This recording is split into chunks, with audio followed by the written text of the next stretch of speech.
ওই যে এক চাঁদাবাজ লুটেরা চক্র আছে, চিনেন নাকি আপনারা? মাঠ ঘাট, নদী, বন্দর, টেম্পু স্ট্যান্ড সব জায়গায় লুট করতে চায়, সব জায়গায় ওরা দখল করতে চায়। লুটপাট আর দখল করতে করতে কোনো কিছু আর ছাড় দিতে চায় না। এখন তারা আমিরে জামাতের সোশ্যাল মিডিয়ার অ্যাকাউন্টটা লুটপাট করতে চায়।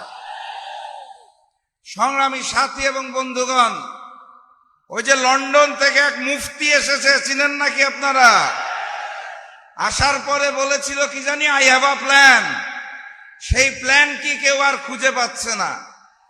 অবশেষে বোঝা গেল যে এইভাবে লুটপাট করে নীল নকশা এবং ষড়যন্ত্রের মাধ্যমে, সোশ্যাল মিডিয়া অ্যাকাউন্টের মাধ্যমে আমিরে জামাতেরকে বদনাম করে যদি তারা কিছু করতে পারে, কারণ বাংলার জনগণ জানিয়ে দিয়েছে দিল্লির সামনে মাথা নত করে দস্তখত দিয়ে লন্ডন থেকে যে মুফতি এসেছে তার বিএনপি চলবে না। লাল কার্ড তো রেডি আছে নাকি? 12 তারিখে ওই চাঁদাবাজ যারা নতুন করে জালেম হতে চাইছে, যারা নতুন করে ষড়যন্ত্র করছে, যাদের নেতা মুখে গণভোটে হাঁ বলে তার দলের কর্মীরা নায়ের প্রচারণা করে, তাদের জন্য আমাদের লাল কার্ড। 12 তারিখে আমরা এই অঞ্চল থেকে হামিদুর রহমান আজাদকে দাঁড়িপাল্লায় জয়যুক্ত করে আগামী দিনের প্রধানমন্ত্রী ডাক্তার শফিকুর রহমানকে এই আসনটা উপহার দেব। প্রস্তুত তো নাকি?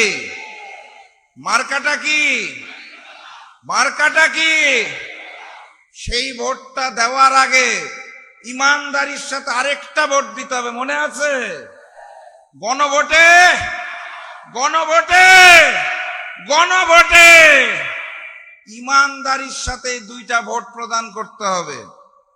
আমি স্পষ্ট ভাষায় জানিয়ে যেতে চাই, 11 তারিখ রাত থেকে এই অঞ্চলের ছাত্র যুব যারা রয়েছেন ভোট কেন্দ্র পাহারা দিবেন। ফলাফল ঘোষণার আগ পর্যন্ত ভোট কেন্দ্রের ত্রিসীমানা ছাড়বেন না। এই নতুন জালেম পুরাতন জালেমের মতোই ভোট কেন্দ্র দখল করে লুটপাট করে ফলাফল পরিবর্তন করতে চায়। আমরা কি সেটা হতে দেব? তিতুমিরের বাঁশের কেল্লার মতো প্রয়োজনে হাতে একটা করে বাঁশ রাখবেন, ফলাফল ঘোষণার আগ পর্যন্ত মাঠ ছাড়বেন না। বক্তব্য দীর্ঘায়িত করব না, শুধু আপনাদেরকে বলে যেতে চাই, ওই আকাশে কালো মেঘ যারা সৃষ্টি করতে চাচ্ছে, ভারতের অনুমতি নিয়ে যারা নতুন করে বাংলাদেশে রাজনীতি করতে চাচ্ছে, তাদেরকে স্পষ্ট ভাষায় জানিয়ে দিবেন, বাংলার মাটিতে ভারতীয় আধিপত্যবাদ আর চলবে না।